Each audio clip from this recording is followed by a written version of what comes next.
Frederick by Leo Leone. All along the meadow where the cows grazed and the horses ran, there was an old stone wall. In that wall, not far from the barn or the granary, a chatty family of field mice had their home. But the farmers had moved away, the barn was abandoned, and the granary stood empty.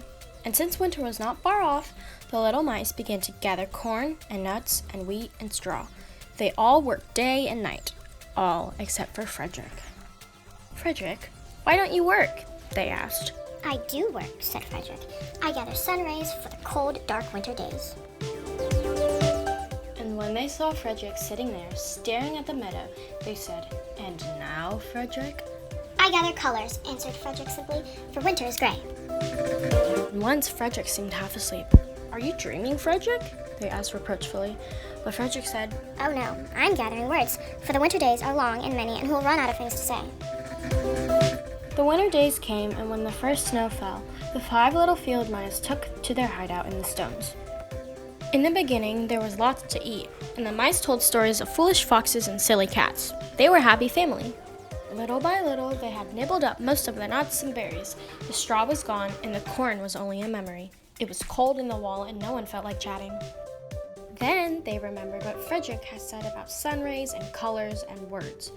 "What about your supplies, Frederick?" they asked, "Close your eyes," said Frederick. as he climbed on a big stone. "Now I send you the rays of the sun. Do you feel how their golden glow?"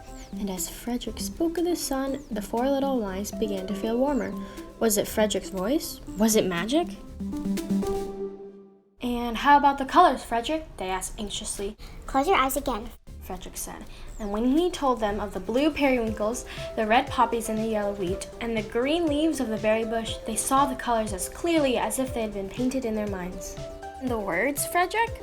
Frederick cleared his throat, waited a moment, and then, as if from a stage, he said, "Who scatters the snowflakes? Who melts the ice? Who spoils the weather? Who makes it nice? Who grows the 4-leaf clovers in June? Who dims the daylight?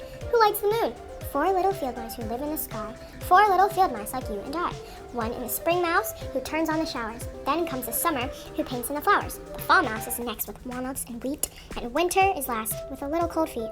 Aren't we lucky the seasons are 4? Think of a year with 1 less or 1 more." When Frederick had finished, they all applauded. "But Frederick," they said, "you are a poet."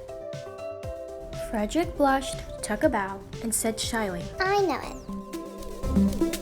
The end. I hope you enjoyed the little story about Frederick the Mouse.